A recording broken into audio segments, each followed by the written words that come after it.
We've reached the point of the year where it is so hot out, and I know a lot of us want to try to keep our kitchens as cool as possible. So I have a bunch of no-cook recipes for you that are going to help you out, give you yummy food, and not make the whole house feel like 1,000 degrees. For our first no-cook recipe, we're going to be making a vegan-inspired ceviche.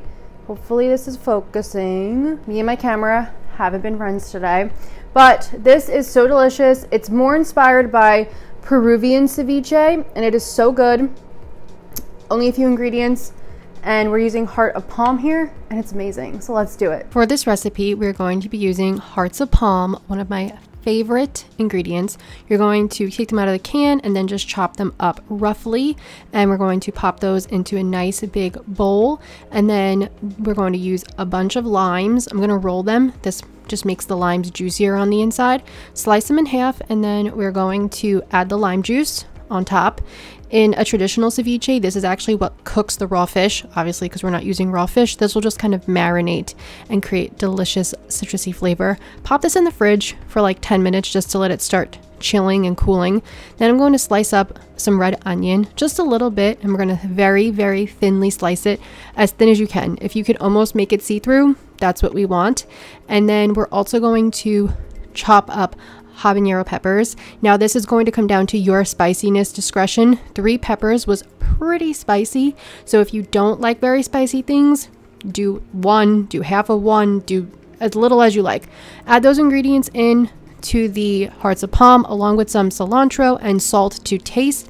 Mix it all up, and that's it. It's seriously super easy. Serve it with plantain chips or tortilla chips, and it is so good. So that's how you make some really awesome vegan ceviche. I really hope you guys try this one out, because it is just so perfect for those hot days when you feel like you just kind of want some veggies and something really light. This is going to be great, and the heart of palm really works well here to just give that fishy replacement. Let's get a nice scoop here, and you can also use plantain chips to dip in this. There's a lot of ways to make ceviche. There's just kind of a very basic inspired one.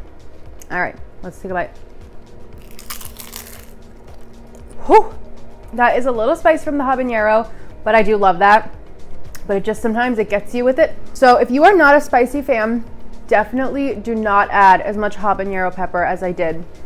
You could do half of 1, you could do 1. I did 3, and 1 was smaller. So just do things based on your spiciness preference. But wow, that is so good, because it's limey and citrusy, coupled with the red onions and then the habanero in there, and it is so good. So good with the chips, and it's delicious. So let's make our next recipe. Before I went vegan, one of my favorite sandwiches was a veggie tuna sandwich. I used to go to the bagel place and get a flat everything bagel, veggie tuna and bean salad, and it was one of my favorite lunches. And then when I went vegan, I tried chickpea tuna salad, which was delicious. But I think that this recipe for a veggie tuna salad, or if you want to call it a chickpea and tofu sandwich, a salad, whatever, is even better than the OG chickpea one, which I'm thankful for the chickpea one. But I really like the addition of the tofu in here. It's really good, and it's really delicious, and all those veggies in there add so much beautiful color and flavor. This recipe is easy to make. Of course, these are all easy to make. Great for lunch, great to make at the beginning of the week. Just keep in the fridge, scoop out as you want. So let's do it. We're going to start off by opening a block of firm tofu. Now you could use extra firm if you want, but just make it a little bit on the softer side. And then we're not going to press it, but I am just going to squeeze it with some paper towels. So just get out any excess liquid, because we just don't want this to be watery. We're going to pop this into a food processor along with a can of drained chickpeas, and then you're just going to blend and pulse this for about 1 to 2 minutes until everything starts to break down. But you don't want it to be one homogeneous mixture. You want it to have texture. You want the chickpeas to be flaky. You want there to be some crumbles in the tofu. That's what creates a nice base. Then we're going to go back in the food processor with all our veggies. So we're going to do bell pepper, carrots, red onion, and celery. You don't want to blend it all together, because we don't want to make a dip. We want to make blended veggies that get mixed into the blended tofu and chickpeas. And I'm going to let these get broken down really nice and small, because then they're just in there so well. So add that in. We're going to add in a little bit of vegan mayo. We're going to add in hummus. You could use any flavor hummus you like. I'm actually just using a nice plain one. And then we're going to mix that all together. And then you'll just add in salt and pepper to to taste. I like add it in a little bit, then I taste it, then I'll add more in if I want it. And then you can eat this as is, or you could pop it in the fridge to chill for 30 minutes. It will thicken up as it sits in the fridge, and this is the kind of food that just gets better and better within the next few days. So then you just make your little sandwich. I kept it pretty simple with just lettuce and the little vegan veggie tuna, and I added some pepper and salt on top, and that's it. And it's so delicious. It makes a super easy, quick lunch. I really loved having this in my fridge all week, and I definitely feel that this will be a staple, and doing it all in the food processor just makes it a lot easier. It's really versatile and simple and ready. Look at the inside of this. It just looks so good. It has all those colors and textures, and it just felt very familiar and delicious while I was eating it, so I really enjoyed it. That is how you're going to make this beautiful sandwich right here. And then of course you can add in whatever veggies you like into here, more seasonings if you want. If you want to do some garlic powder, onion powder. It is really delicious on its own though. I kind of encourage you to try it this way and then like add in what you want as you go. And yeah, you could have it in a lettuce wrap, eat it on its own with some chips, do it on the sandwich. I'm gonna take a bite. I have a feeling this is gonna get really messy though. After I take a bite and do taste this for you guys, I always have to make sure there's not like food on my mouth and my face. That tastes so good. Like seriously, reminds me of the sandwiches I was always eating. It's so delicious, so good, make it. But we've got more recipes, so let's go. For our next no cook recipe, we're going to be making one of my favorite recipes that I love to have during the summer when we have fresh, beautiful summer tomatoes, and that is bruschetta. And it's bruschetta, not bruschetta. The CH in Italian followed by a vowel makes a K. So this is so easy to make. It's seriously like, I think it was 6 ingredients. The bread, the garlic, the oil, basil, salt. And it's really perfect for those days when you just kind of, you want something substantial, like you want something a little bit more than a salad, but you still want to keep it light. It's the best. There is toasting involved. I didn't classify toasting as cooking. If you do, sorry, but I didn't think that toasting is going to make your whole house hot.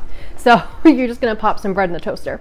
But it's easy, let's do it. First thing we're going to do is finely chop up some garlic. If you have a garlic mincer, you could do this too, and you only need 1 clove of garlic. You don't need to go garlic crazy. This is more than enough. Then we're going to chop up about 4 to 5 basil leaves. Again, you don't need to go crazy on it, just enough just to add flavor.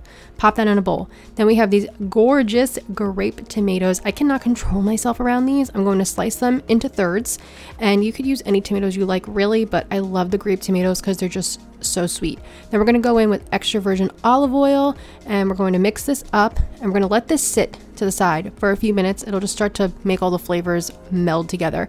Then I have this beautiful semolina bread. I am going to cut 3 slices of the bread because I was going to make 3 pieces. That simple. And then I'm going to toast it until it is nice and browned and golden. Looks beautiful.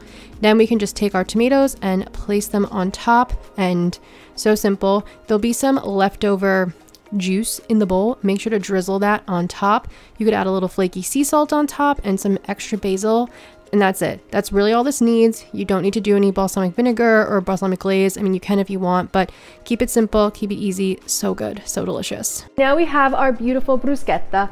I don't know, I just love it. Like, I'm looking at it and it's so pretty. The tomatoes are beautiful.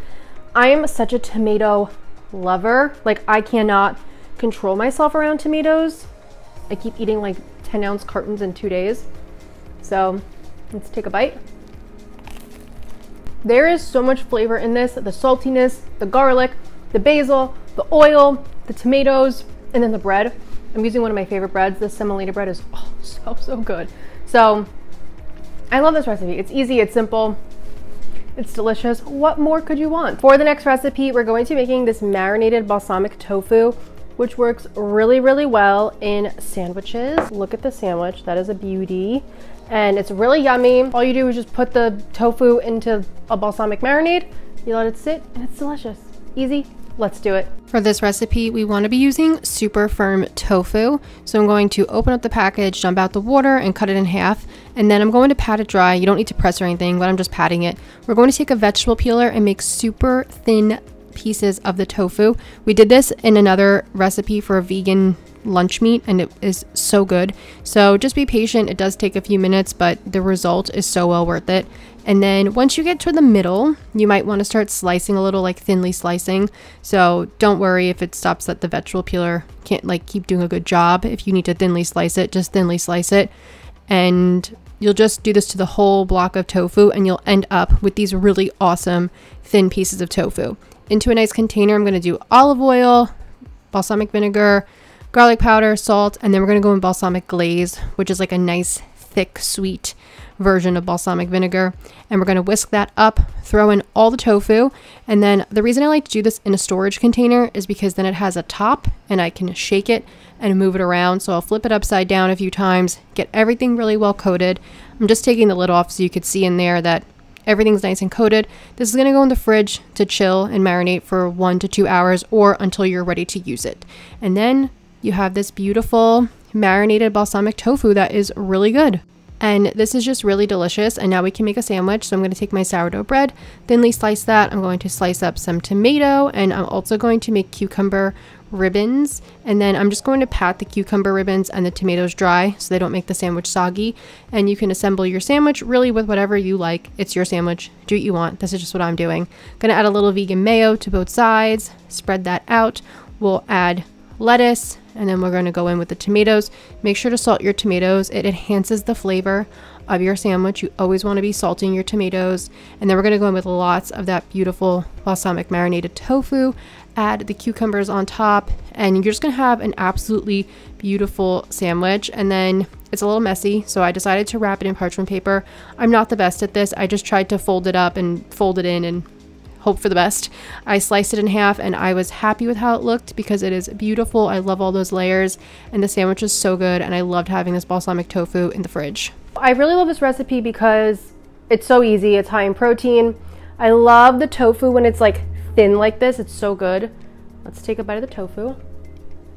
The longer it sits, of course, the more it's going to absorb that marinade. So really, really good. This sandwich just looks like so good. I can't wait to bite into it. I didn't mean to like make it this big, and now I feel like I have to unhinge my jaw to eat it like a snake. That is so good. I am such a sandwich lover. Obviously, as you could tell, we did 2 sandwiches in this video. In the summer, like it's just like it's sandwich season. And also, if you are soy-free, they do make soy-free tofus, so you could use that too if you wanted. For our next recipe, we're going to be making this delicious fruit salad. And you know, fruit salad is just a classic for summer. It's something you should just be making, keeping in the fridge. This one has a lot of yummy fruits, and then it has an orange mint maple dressing, and it is so beautiful, so colorful, and it is just really, really stunning. I put in a lot of fresh summer fruits like peaches, mangoes, nectarines, watermelon. It's really good. So easy. And on those hot days, I just crave a lot of fruit. So let's make it. In the summer, I love to take advantage of all this beautiful fruit. So I'm gonna start off with half of a mini watermelon, and I'm going to take my knife and run it around the red part so I can pull it out, and then I will just cut it. And I tried to cube it as small as I could. You can really cut this fruit however you like. These are just ideas. I'm gonna take my strawberries, I'm gonna pull their green part off, and I'm going to thinly slice them. I like having different shapes and textures within the fruit salad. Then I have a peach, and I'm going to cut it off of the pit, cut the flesh off, and then I'll slice that as well. And then I have a nectarine, and so to differentiate the 2 fruits, I chopped the nectarine. Again though, you can just do whatever you want. This is so customizable. For my mango, I'm going to start by using my vegetable peeler to peel it, and then that way I can cut the flesh off of it. But unfortunately, this one was a little yucky inside, so I had to cut around most of that, and then I just cut it up roughly. And then I'm gonna add in some blueberries, and this is looking gorgeous. I'm going to zest some of the orange on there just to be fancy and make a little extra. And then we're gonna juice 1 orange on top. And then I'm going to take maple syrup, just 1 tablespoon, but you don't have to do it if you don't want to. And then we're going to add mint leaves. I just tore them with my hands. It makes it so easy. And then mix it up, and that's it. I plated it up, added some of the juice that was on the bottom, and it really is so beautiful. Add some extra fresh mint on top, and it's so stunning. It looks gorgeous. I love all the colors. It's just beautiful. There's really No other way to say it. That is how we make an easy fruit salad. And of course, you can add in whatever fruit you like to this. If you want to do grapes, I have dogs, so I don't like to really keep grapes in the house. If you want to do raspberries, blackberries, star fruit, I mean, there's a million fruits. Fruit salad, this is just like a very generic base recipe. So do what you want. And I love the orange dressing on here. It really adds a nice light citrus flavor. Everything, of course, softens up as it sits in the dressing, so keep that in mind. I really love the orange and the mint here working in with all the flavors that the fruits naturally have. If you don't want to add the orange juice on top and you just want to let the flavors of the fruits be there that are already there, you could definitely do that. And the maple syrup is totally optional. So this is really just more of like a take inspiration, add what you want, take away what you don't like. Like, feel free to really make it your own. For our last recipe, I'm so excited. We're gonna be making homemade vegan fudgesicles. Yum! One of my favorite treats from before I went vegan. So I was so excited to veganize this. And they're really easy to make, only 4 ingredients. So let's do it. We're going to take 1 tub of softened cocoa whip and we're going to pop that into a big bowl. Then we've got organic sugar. We're going to add in cocoa powder, of course, and we've got non-dairy milk. I'm using Ripple.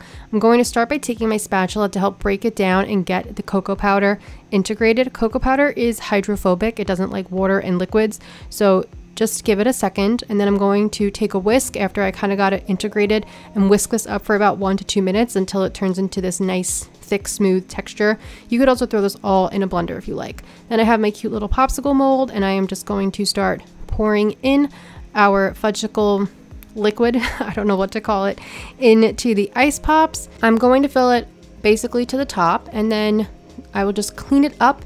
Any of my little mistakes. This comes with this little lid, so you put the little lid and then you pop in your popsicle sticks, and then this will go in the freezer overnight, and then it will be the next day and you'll take it out and you'll be all excited. So you'll pop the top off and then just let it sit for, you know, a minute or 2 minutes until everything is softened, so you could pull it out. And if you need to run it under a little hot water, you can.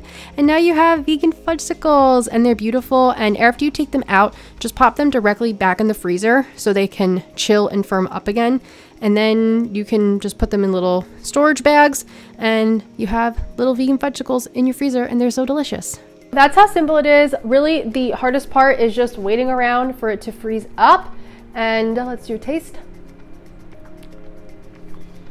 So good. That texture is so creamy, and it has that total fudgesicle feel.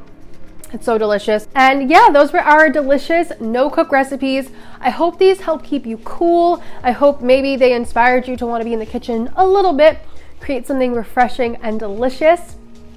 As always, the full run-out recipes are on my blog. Links in the description box down below, and I put links for anything I think you may need down below. Thank you so much for watching. Thank you so much for being here, and I'll see you soon with more recipes. Bye!